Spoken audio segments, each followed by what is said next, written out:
Now I'd like to introduce our speaker. I'll give you a little bit of the background of him. He was born and raised in California. He went to Fresno State, where he set the NCAA record for most passes in a row without an interception, 271 passes in a row. He went on to win the Sammy Ball Award as the top quarterback in the nation. In the 1994 draft, he was the sixth player taken by the Tampa Bay Bucks. He led them to the playoffs, and he went to the Pro Bowl with them. But in the last year of his contract, he got hurt, and they released him. Life has its ups and downs. The Ravens signed him in 2000, that 2000 year, that magical year, to be Tony Banks' backup. But halfway through the season, after they lost 2 straight games and went 4 straight games without a touchdown, without an offensive touchdown. By the way, Matt Stover won 2 of those games with 5 field goals in one and 4 in the other. He had a little help from the defense too, but he won those 2 games. They decided to go with Trent Dilfer, and he lost his first game. I think it was the Steelers, wasn't it, the first game? And then he won 11 in a row. 11 games in a row in the NFL, including Super Bowl 35 championship. But again, life has its up and downs. You know, when Joe Flacco won the Super Bowl last year, he got a $120 million contract. When Trent Dilfer won the Super Bowl, he got cut. We talk about ups and downs. I thought it was a bad decision then, and I still do. They went, the next 7 years, they had 1 playoff win. And they only made the playoff 3 times in those 7 years before John Harbaugh and Joe Flacco got here.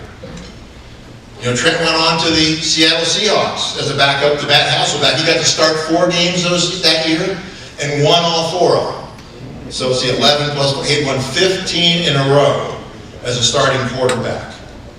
Again, though, life has its ups and downs. Injuries hit him a couple of times when he had the opportunity to be the starter in Seattle, and it just didn't work out. But much bigger than that, Trent, during that time frame, lost his 5-year-old son Trevin to a heart condition. I remember hearing about that, and there were so many prayers here because Trent made a great impact here in Baltimore while he was here. See, I remember Trent Dilfer as a guy who came to Gilman School, where I coach, twice during that Super Bowl. He asked to come to speak to those kids. He made such an impact. We had a reunion over Christmas when a bunch of kids were back, and that was brought up when he came in and spoke to those kids and the impact that he had on their lives. He came to FCA twice and spoke to them. And we learned that during that time when he spoke to us how much FCA had meant to him and how going to an FCA camp had really changed his life and the direction of his life, and you know, gave him and gives all of us with a Christian worldview the ability to handle those life's ups and downs. And I tell you again how inspirational he is that I get to see, and anybody who's played in this game gets to see him handle all those ups and downs, playing and then personally. And he's still now making impact on kids. I think he's the top NFL analyst on ESPN. I think he has great insights. I love to listen to him. I use the things he says in the coaching that I do and the commentating that I do. I copy from him a lot of times. And he's still, you know, having an impact with kids. He runs the Elite 11 quarterback camp. In fact, one of the Gilman quarterbacks, Shane Cockrell, who now, by the way, is at the University of Maryland, vying for their quarterback position, made the top 11 in his camp a couple of years ago. And he spends most of his time now following his 3 daughters around. His oldest daughter, we heard from a volleyball player here, his girls are volleyball players. The oldest is going to Notre Dame to play next year at volleyball. The sophomore is being recruited by everybody already. And the youngest one, though, he says plays a different game. Lacrosse. Anybody ever hear that here? Out in California? Plays lacrosse. He said he found out about lacrosse here you know, during those times, winning 11, he didn't sleep a lot, he said, so he stayed up all night, and lacrosse is on all night here in Baltimore, so he learned the game from that. But to me, again, he's one of those great inspirational guys in the NFL, and inspirational for Jesus Christ, and that's what touches my heart and all our hearts. So it's my pleasure to introduce Trent Dilfer. Trent?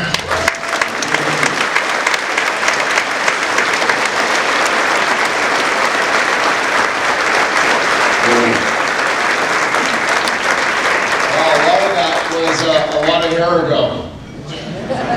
And what an intro. I kind of equate this program to the Ravens Super Bowl a couple years ago. Joe got hot. They got to a 21-6 lead. Am I correct on that? And then they kind of hit that lull. Well, you're getting ready for the lull in this program. Because this is a tough group to follow. Whitney, Doug, and brother were on fire. Doug, please don't take my job at ESPN. We get done doing what you're doing.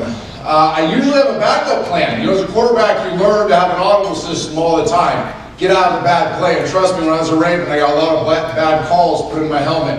And I had to get out of a lot of them. And usually my backup plan, and I'm telling you, it's never failed. And my wife told me, she goes, you know, your backup plan, your audible might not work with this crowd. And I go, why? And she goes, because Stover's going to be there. And I go, she knows my backup plan. My backup plan is usually take my ring off, and I toss it around, everybody gets to take a picture with it. Because if I bomb, all you're going to remember is holding the Super Bowl ring. Well, Stover's been around the back this whole time showing everybody the Super Bowl ring and taking pictures, so I can't use my backup plan. So this is off to a tough start.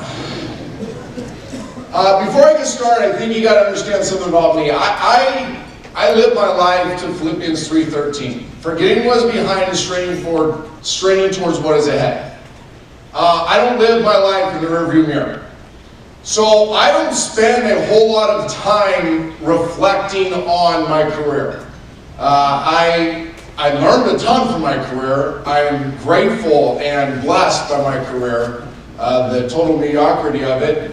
But I really don't, I'm not the guy that sits back and, you know, remembers the old stories and tells the war stories. In fact, I think one of the most obnoxious things in the world is when the old bald jock gets up on stage and just tells a bunch of old war stories. I remember when I did this, and I threw this one pass to him, and I don't think that way, and frankly, I don't have a lot of great memories. You don't remember the good stuff because you expect to do it. It's the bad stuff you remember. It's the demons that keep you up at night of missing Kadri against the Steelers in that one loss. It was wide open at the end of the game on a crossing route. If I just would have hit him, we would have beat the Steelers. I would have been 12-0. The 2 touchdown passes I missed to Patrick Johnson in the Super Bowl, not the one I hit to Stokely. So, and I'm not being totally transparent with you. That's honestly, most athletes are like that. We remember the bad stuff. Well, I did let myself go down memory lane a little bit in anticipation for tonight. And I knew what I wanted to talk about. I knew my themes. I didn't realize my car. Somebody could have turned my collar was out of my jacket. This is like TV cameras, ESPN. And you're like, oh my gosh, am I really wearing that?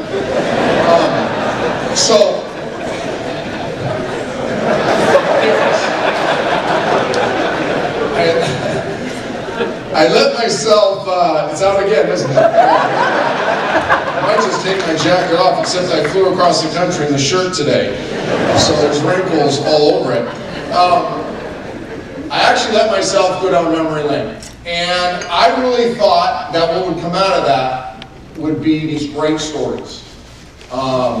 Stories of, you know, Ray and Shannon and Rod and Tony and JL and myself in the ice tub studying our playbooks. The practical jokes that went on throughout the whole year. Putting a block of cheese in Chris Redmond's helmet in the front pad and having cheese roll down his face the whole day of practice. Some of the things we did on the road after we beat the Raiders, coming back and going to some place in downtown Baltimore that I still can't believe I ended up at. But it was funny is as I started going through memory lane, here's what came up.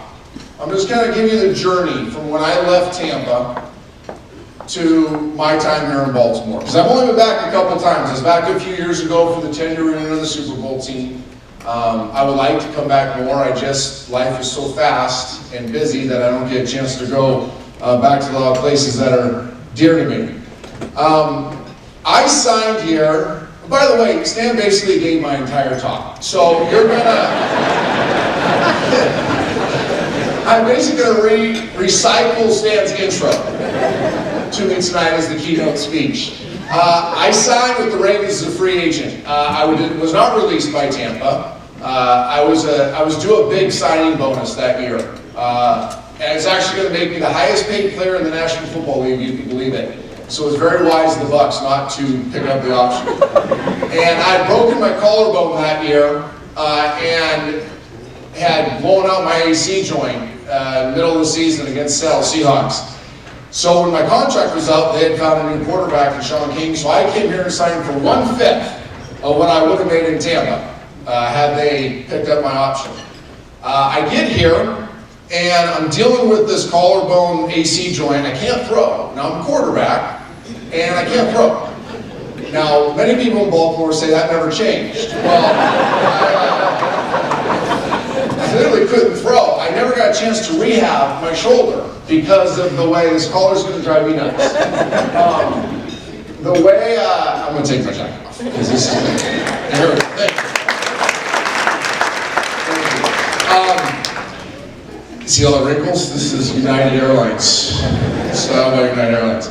I never had a chance to rehab my shoulder, so I was dealing with a broken collarbone, a blown out AC joint, and was trying to learn this offense, and I was backing up Tony Banks. It was quite a struggle. I'd also hurt my ankle in Tampa and was dealing with the rehab of that, and when I was in Tampa, I had shot it up so many times in cortisone to be able to play that the cortisone was rotting away my Achilles tendon, which later ruptured in Seattle in Cowboy Stadium, playing for the Seahawks a couple years later. So I was somewhat crippled when I got here.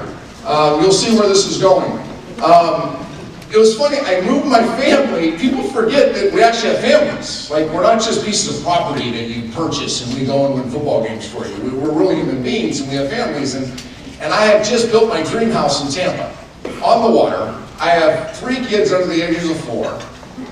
And now all of a sudden, we're leaving Tampa and we're going to Baltimore and we're renting a house in Owings Mills. It's not a big deal, it's a great place. Great people we live next to, except that I also rented silverware and plates and sheets and everything else. The only thing that we owned when we were here in Baltimore, the only thing we had that we owned ourselves was what we could fit in our car that my brother-in-law drove up from Tampa to Baltimore. Everything else was rented. So moving my family, I'm dealing with these injuries, and you're wondering, why is he telling us that? Because this is what I remember. Honestly, this is when I let myself go down memory road, I started thinking about, okay, what was my experience in Baltimore? And I'm just going through the list with you. I was hurt. I was going crazy. I'm moving my family from Tampa to Baltimore. I'm renting silverware. And I don't know anybody. So I'm integrated into a new football team. My kids, 3 under the age of 4, like I said, are going crazy. I'm changing diapers. I have 3 car seats in the car. Do you know how hard that is? To this day, now that my kids are older, I didn't mind the diapers. I didn't mind being peed on. I didn't mind that stuff. It was reaching over the car seats to get them in and out. To this day, I think that's why I have a bad back, not all the years of football I played. So then the season starts, and first thing happens to me is I tear cartilage in my knee in practice. How do you get hurt in practice? We don't even work that hard in practice. And I tear cartilage in my knee, so I have surgery on my knee as the backup. Then, as I started playing for Tony and we're winning some games, I got hit. The doctors still don't know when. They think it's the first Tennessee game. And I developed this thing called osteitis pubis. Now, there's young people in the audience, so I'm not going to get too into this. Basically, it's when your hip flexor and groin, where it goes into your pelvis, it fuses. It calcifies. And I was developing this, and the Baltimore doctors, no fault of theirs, they diagnosed it as a sports hernia, but I later would have to get 12-inch needles stuck into my pelvis to go to play games in Seattle before the game. The doctors in Seattle told me when I got there after leaving Baltimore that they didn't understand how I was able to throw a football, let alone take a snap from the center. So that's some of the stuff I was going through. I got vertigo. Matt, remember this? I got vertigo on the way out to Arizona, playing the Cardinals in week 15. When we came back, I played so bad. I'm glad I have an excuse for how bad I played that game. When I came back, my eardrum burst. That was the week before the Jets' week 16 game, before we went into the playoffs. So as you can tell, my memory lane isn't about victories and parades. And I'm sorry. I would love to come up here and just have you guys ripping and roaring and telling these epic stories of the great victories we had and all that went behind the scenes. When I let myself go there, this is what I remember. This is my memory lane. And I'm not going to be a total buzzkill. This does have a point to it.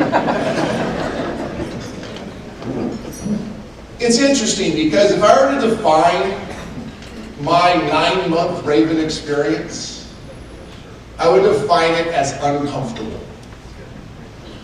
It's very, very uncomfortable. Yet, in the midst of that, we, as a team, and I played a part of that, found greatness. And that's what I want to land on. Because if life's taught me anything, it's that the edge of uncomfortableness is where you discover greatness. And people do not like to hear that. Because we don't like to be uncomfortable. I don't like to be uncomfortable. But it's at that edge where we discover greatness. And many times, that greatness reveals itself in the most epic way. Significance. The greatest form of greatness. I experienced it in a football context. I just told you, it's very uncomfortable here for 9 months. Got to experience great significance and greatness in terms of team winning. And I really believe it was because of what I had to do, what we had to do in our uncomfortable moments. And as I look back on my life now, I see a lot of that surfacing in my life. And without getting too much into my background, I received Christ when I was 10 at a summer camp. I always say I received Him as Savior. I didn't get the Lord part yet.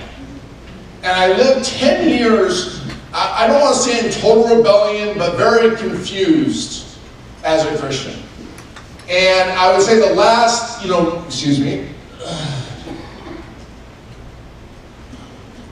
in my early college years, it was rebellion. To the point where I was almost a degenerate my first 2 years in college.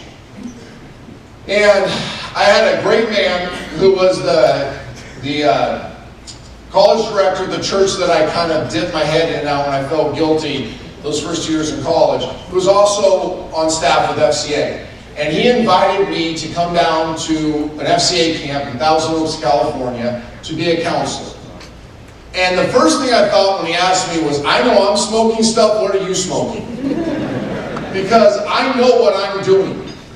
I know what I did last night, I know what I did the night before that, I know what I've been doing my 2 years in college. And by no means does it fit an FCA college counselor lifestyle. And yet he had the wisdom to bring me down there.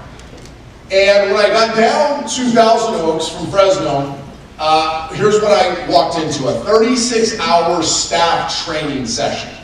22 college athletes from all over California, totally committed in their walks with Christ, totally mature, and me. And I swear to this day, they all knew what a degenerate I was too. And I never actually told them. I mean, I stuck out like such a sore thumb. You want to talk about uncomfortable? That was really uncomfortable. And I sat there for the first 8 hours of this 36-hour staff training session. The worst feeling in my stomach I've ever had in my life. And these 22 college students loved on me. And the leadership team that was training them for the FCA loved on me. And they didn't judge me. And they didn't say, we're great and you're bad. They embraced me with open arms.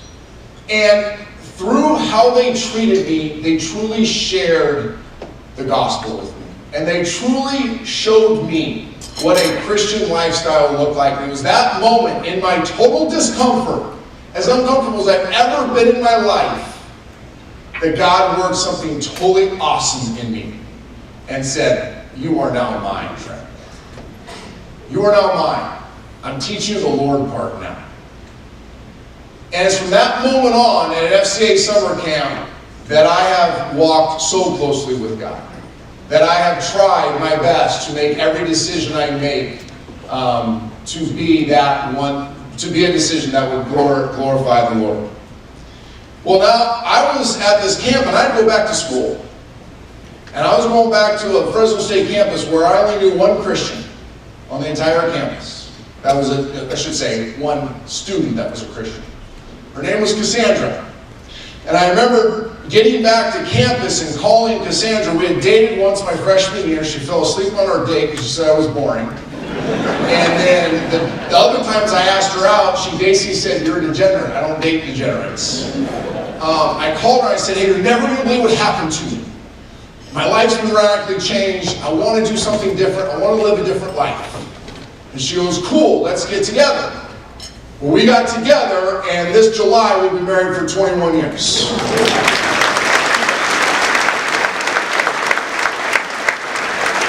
you want to talk about uncomfortable?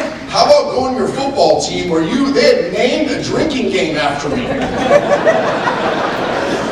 A bar had named Thursday nights after me. I'm not kidding. I think they really did. And then I went back, and now I'm trying to live a life for Christ. I have one Christian friend who I end up marrying. Pretty good strategy, actually. Just today, when my daughter asked me, can I do a small group with Johnny? I'm going to say, heck no. No small group one-on-one Bible studies, girls and boys. Doug, did you hear that? But very uncomfortable starting a huddle on FCA. Amazing though. A group of us came together, started a huddle on Fresno State's campus. 20-something years later, thousands of kids have gone through that huddle at FCA. Thousands of lives have been changed through the ministry of FCA because a few of us were willing to get uncomfortable and start something on that campus. Well, this theme of God doing neat things in my discomfort continued after college. I went to Tampa. And your first round draft pick, they give you a bunch of money and you're dumb as a box of rocks. And that was me. And I went to Tampa and I was overwhelmed, wasn't ready, left school early, wasn't ready, newly married. And it was amazing the people, as I look back, that surrounded me and loved on me and carried me through those times, all with FCA backgrounds.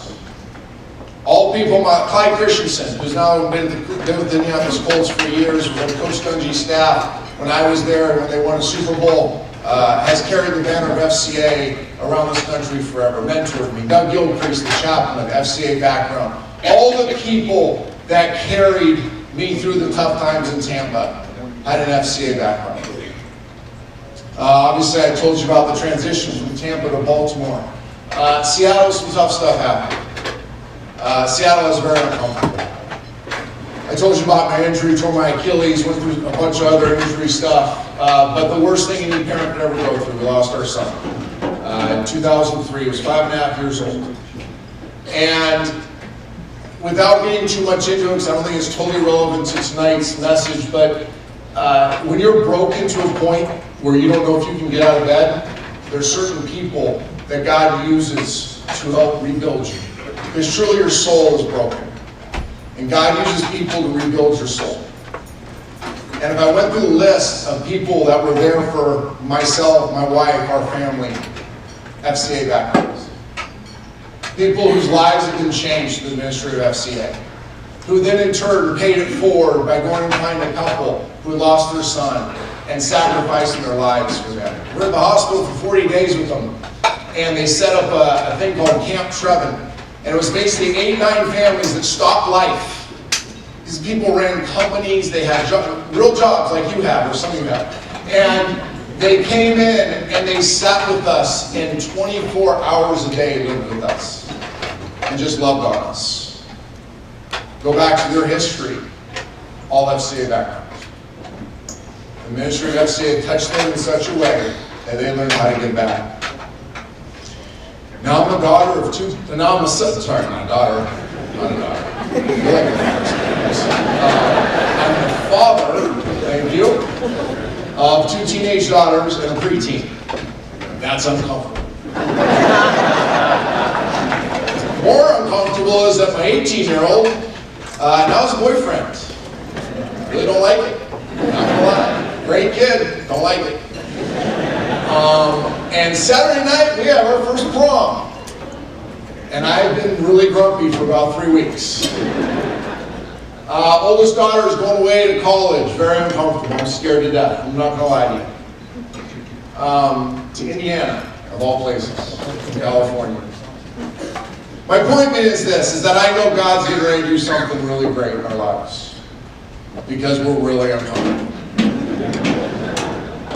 Because that's been his history. Read Matthew 5. I didn't want to go over the Sermon on the Mount. I'm sure most of you have read it. Who's blessed? Poor in spirit, meek, persecuted, uncomfortable. That's how God works. And I know he's getting ready to do something really cool in the Dilfer household, because I hope it's not Saturday night, because I'm really uncomfortable Saturday night. You know what I know though? I know God's getting ready to do something really cool. Something great. Something significant. Something epic. Through the ministry of FCA in this city and in this region. Why do I know that? I don't live here. It's the 3rd time I've been here since I've played here. I know it because FCA is uncomfortable right now. They're in an uncomfortable situation financially. They're in an uncomfortable situation from a volunteer standpoint, volunteer staff standpoint. You heard the big dreams FCA has here, right? We heard them about 45 minutes ago. Awesome, big dreams. That's uncomfortable for a ministry. That tells me God's getting ready to do something really cool. You know what he's going to use? Those of you right now that are uncomfortable with my speech. Because you know I'm talking to you. Because right now, God is stirring in your hearts. Man, I need to be more involved. I need to give more money. I need to write a bigger check than I was going to write when I came tonight. I need to give more per month. I need to volunteer more time. I need to mentor more kids.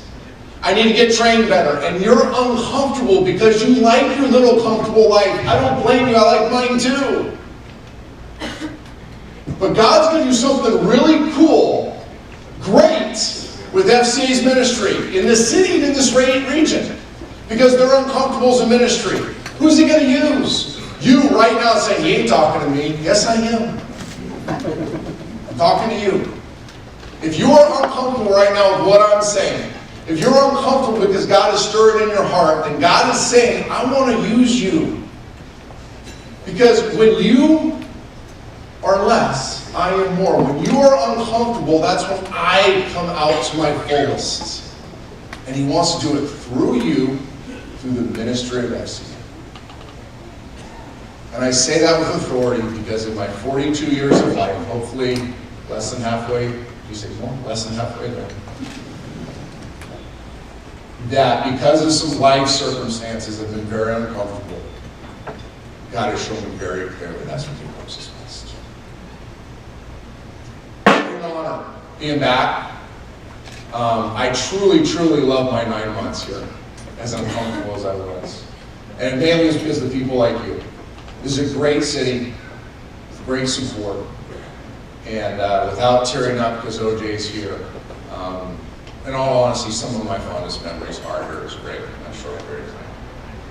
Thank you for giving me the opportunity to speak to you. God bless you.